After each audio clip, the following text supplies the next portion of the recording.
Hey everybody, this is TJ from Mind and Movies. I posted the other day that I found this super crazy book, Satan is Alive and Well on Planet Earth, and that short video, just talking about it a little bit, got a lot of good reactions. So I want to do a little multi-part series where I talk a little bit about this book, and we'll tie it into, of course, the film industry, and then some movie and philosophy recommendations based off of this. But since this is the first episode today, we're going to talk about just kind of the background of the historical context, the book a little bit, and the author. So this book was published in 1972. So this is 8 years before the peak of the traditional satanic panic that everybody thinks of in the 80s that pursued into the 90s a little bit. So early 70s, we've got the Watergate scandal, the Vietnam War, racial protests, tying it back into movies. This was the year that George Carlin put out the 7 words you can't say on TV. Pop culture, 1971, Charles Manson was sentenced to death. And in 1972, the year that this book was published, his sentence was commuted and he was given life in prison instead, along with all the other death row prisoners. 68, so just a few years before this book came out, Rosemary's Baby came out, and then The Exorcist came out right after this book. This book was in 72, The Exorcist came out in 1973. So this author, Hal Lindsey, he's still got an active website. It's hallindsey.com. If you want to see what he was most recently talking about, he did pass away in 2024 at the age of 96, but he was still pretty active up until that point, talking about how the world is going to end, probably by 1988, I think is what he originally predicted. And nope. Anyway, he was born in 1929. I saw that he served in the Coast Guard during the Korean War, and it was during that time that he became a born-again Christian and kind of went on this kick to start talking about how the devil is going to ruin us all. So he graduated from seminary in 1962. His most popular book was called The Late Great Planet Earth, and that was published in 1969. That's what he's most known for. So when you look him up, you'll see a lot of obituaries from a lot of the evangelical websites that say, rest in peace to the late, great Hal Lindsey, and they're all referring to that first book that he made his fame from, The Late Great Planet Earth. In that book, looks like he claims that the 1970s would see the rise of the era of the Antichrist, and that the end times would come, and this is where he makes that claim, at the latest, 1988. So he was wrong for a while, and he has been wrong for a while.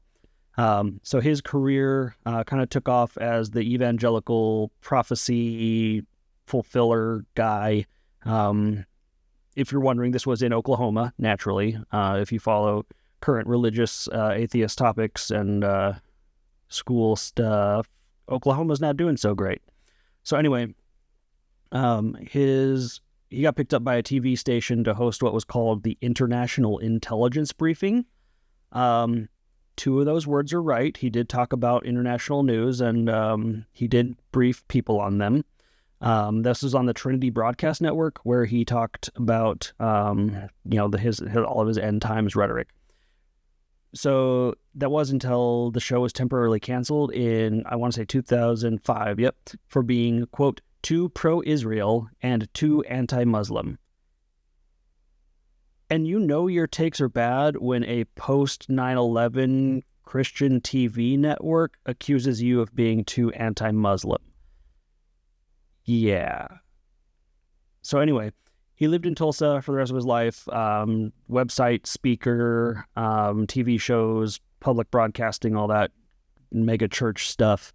Until he died at age 96 in 2024.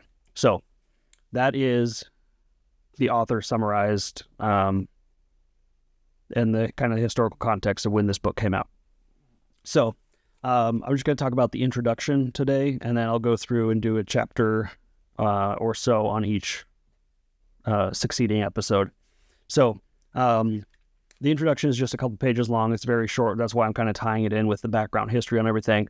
So Hal talks about how in 1971 or whenever he's writing this, they've been in this age of rationalism where agnostics and atheists are turning against their beliefs and now turning to psychic research, parapsychology, ESP, mystic philosophies, and Eastern religions, and he lumps all of those things together as the occult. So that's where we're starting from. If you're not looking at the white Western Christian worldview, you're automatically lumped into witchcraft and the occult for this guy.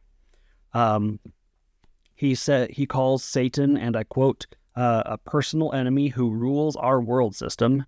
And he also goes on to say that Satan, whether we know it or not, also influences every life to some degree. So, rules the world system and probably influences our lives. Yeah, probably. If he rules the world system, that's kind of a weird thing to say. But then he goes on to talk about how through this, up until 1970, Satan's very existence has been in question and in doubt, but he is very, very real. And then he goes into this really weird non sequitur. He says, Satan is here. He's alive and well. We've denied or underestimated. Wow. Yep, he is. We have denied or underestimated him, but he is here, alive and well. And then he talks about having dinner with his friends. And they're talking, it's him and his wife and his co-author and her husband. His co-author is C.C. Carlson. Her name is Carol. And they're talking about this at a restaurant as overlooking the Pacific. And, I guess the end of the world is something more interesting to talk about than the beautiful view of the Pacific Ocean. So it's interesting. He warns them that anyone involved in this project would be a target for the central character. So, little light dinner conversation. So it's pretty interesting that he's talking about all the conflict in the world, all this unseen conflict in the world. And, we're in the middle of Vietnam at this point, so seen conflict too. But I guess he's talking about spiritual conflict. But then he's warning that all of anybody who works on this project with him will come under personal attacks. And apparently he feels like he got attacked too. He says, I have never before come under such personal attacks as when he was working on this manuscript. And yeah, maybe it was for that, or maybe it was, for some other pro-Israel and anti-Muslim views that you developed later in life that you probably had earlier. Maybe. So anyway, that is the introduction of this book. And we will get to chapter 1 probably next week. Thanks for listening.